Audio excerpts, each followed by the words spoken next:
E você acredita que o arrebatamento vai acontecer antes dos 7 anos que seriam aquele período de 3 anos e meio, 3 anos e meio, Uhum. né? Ou durante, ou Tem depois alguns grupos que são É, pré-tribulacionistas, outros são a gente já falou pós-tribulacionistas, com o Rina né? aqui, ele falou que acredita que a igreja vai, se não me engano, vai ser antes da tribulação, né?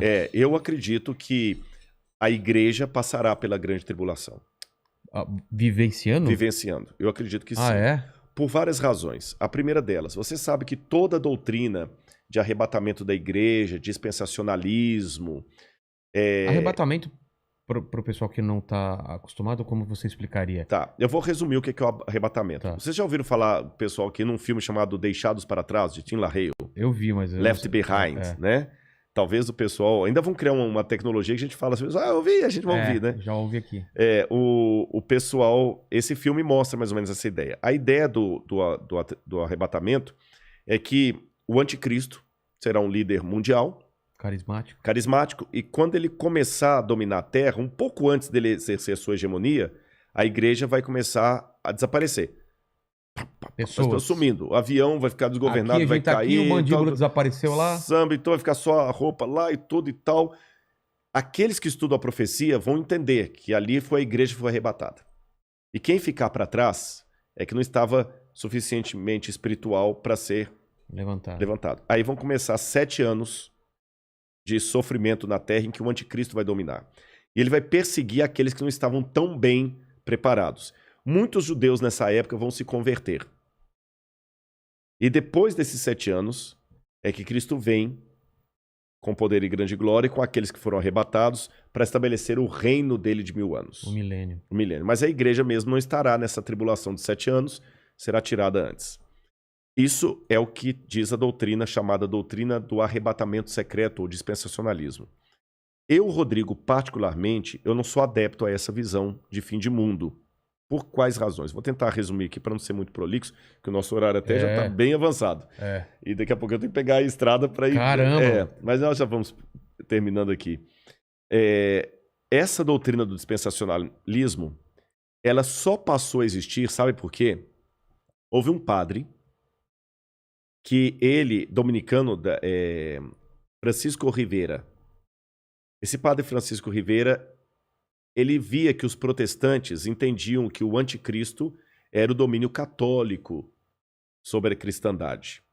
Então esse padre, para tirar os olhos do papado, ele criou 2 coisas. Deu uma ênfase a uma ideia preterista, que o anticristo era Nero, e que a volta de Jesus será o seguinte, que o anticristo é alguém que vai surgir ateu no futuro, e que a igreja não estaria aqui. Aí, a ideia desse padre passou para um homem chamado Darby, um pregador. Isso eu estou falando já no começo do século XX. Darby começou a pregar aquilo, começou a empolgar, começou a dar mais ênfase, sistematizou tudo isso que eu estou falando. Aí veio, depois de Darby, veio Scofield, e criou a Bíblia Anotada de Scofield, que se tornou a Bíblia de todos os protestantes. E na Bíblia de Scofield estava essa doutrina que ele aprendeu de Darby. E depois de Scofield, outros pregadores renomados começaram a propagar a ideia do dispensacionalismo, especialmente o Tim LaHaye, que ficou muito famoso. E isso hoje emplacou, especialmente no mundo evangélico, como sendo a visão de fim de mundo. Só que se você olhar atrás da história do cristianismo, o dispensacionalismo, com o arrebatamento da igreja, 7 anos de tribulação, tudo mais, não fazia parte nem dos ensinos de Lutero, nem de Calvino, nem de Zwinglio, nem de John Wesley, dos metodistas, nem dos cátaros, nem dos albingenses, nem nenhum dos que viveram a história do cristianismo. Dos protestantes, nem os cátaros, como eu falei, nem os valdenses, nenhum deles ensinaram isso. Nem a igreja católica ensinou isso. Se você for recuando mais, nem os pais da igreja ensinaram isso. Então, se fosse uma doutrina verdadeira, a gente tinha que admitir que é uma doutrina que ficou por 2000 anos. Vigente? Não, nem vigente. Inesquecida. ignorada. Ignorada. Porque em 2000 anos de cristianismo... Você falando dessa visão que foram os romanos Não, essa visão do anticristo como sendo alguém que vai vir, os 7 anos, a igreja arrebatada antes. Essa visão. 2000 anos, essa visão ficou completamente desconhecida do cristianismo. E veio à tona... Não tem nenhum autor cristão que fala dela. Começou com Francisco Rivera, padre, e depois Darby e Hal Lindsey também, que vai vir depois de Hal Lindsey com Tim LaHaye, que vão propagar isso aí. E espalhou no mundo gospel. Mas, biblicamente, eu tenho dificuldade de aceitá-la por algumas razões. Em primeiro lugar, a volta de Jesus na Bíblia é descrita, e quando eu falo eu acredito assim, eu estou falando Lutero, Zwinglio, Calvino, todo esse pessoal aí, né? Ela será com poder e grande glória. Todo olho o verá. Até aqueles que o traspassaram. A Bíblia não fala de um arrebatamento secreto. Não fala. Em momento... mas como é que... Mas Rodrigo, lá em Tessalonicenses fala, seremos arrebatados no abrir e fechar de olhos. A palavra arrebatados ali significa tirado de um lugar e levado para outro.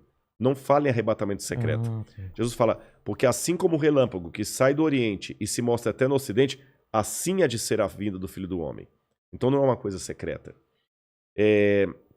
Com essas coisas em mente, outro detalhe, o Apocalipse fala que Deus guardará o povo dele na aprovação que há de vir. Algumas traduções falam da aprovação. Guardará em meio à aprovação. Tá certo?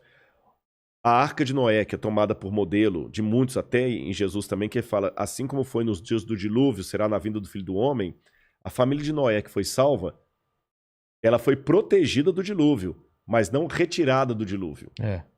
Foi ela protegida, mas passou pelo dilúvio. Passou. Então, com esses e outros elementos, que eu precisaria de mais tempo para decidir, mas eu entendi a visão. Eu acredito que Jesus vai voltar com poder e grande glória depois do período da grande tribulação. A grande tribulação antecipa a volta de Jesus, porque Mateus fala, logo em seguida, a tribulação daqueles dias, fala da Idade Média, o sol escurecerá, a lua dará sua claridade, etc, etc, etc, etc. E depois Daniel fala também que haveria um grande tempo de angústia, o qual nunca houve. Aí vem a vinda de Cristo. Tá certo? E nesse tempo de angústia, o qual nunca houve, o povo de Deus vai ser perseguido pelo anticristo e pelos que aderirem ao anticristo. Eu não sei se eu estarei vivo nessa época, mas se eu estiver, eu peço a Deus que eu fique firme ao lado de Deus e você também. Amém. E a volta de Cristo é aquela esperança que acalenta o nosso coração. Está perto. Eu não posso dizer quão perto, mas está próxima. Você diz nossa geração. Nossa geração. Caramba. A única coisa que eu digo para não ficar marcando data é só uma atenção, e essa aqui é para quem é crente. Às vezes Deus tem profeticamente o tempo de cumprir uma coisa, mas por causa da rebeldia do povo dele, a promessa se estende e atrasa. Vou dar um exemplo. Quando o povo de Israel saiu do Egito... Era para ficar 40 anos? Não era para ficar 40 anos. Ah, entendi. Então, se você tivesse conversando comigo na época que as pragas estivessem caindo no Egito e estivesse fazendo esse podcast... E aí? Lá em Mênfis, exatamente, e me perguntaram assim, Rodrigo, na sua opinião, a libertação do povo hebreu está próxima? Eu falo assim, olha, pelo que eu estou vendo dos indícios, o rio Nilo se tornando em sangue, os animais morrendo, está muito próxima a libertação do povo de Deus. E de fato estava, tanto é que na Páscoa eles saíram. Só que eles saíram do Egito, mas o Egito não saiu deles. Resultado, ficaram 40 anos morgando no deserto. Então eu te dou a mesma resposta. Olhando o cenário mundial hoje, a nossa libertação está muito perto. Eu espero que nós não precisemos ficar 40 anos vagueando no deserto por causa da nossa falta de fé, da nossa falta de compromisso com as coisas de Deus.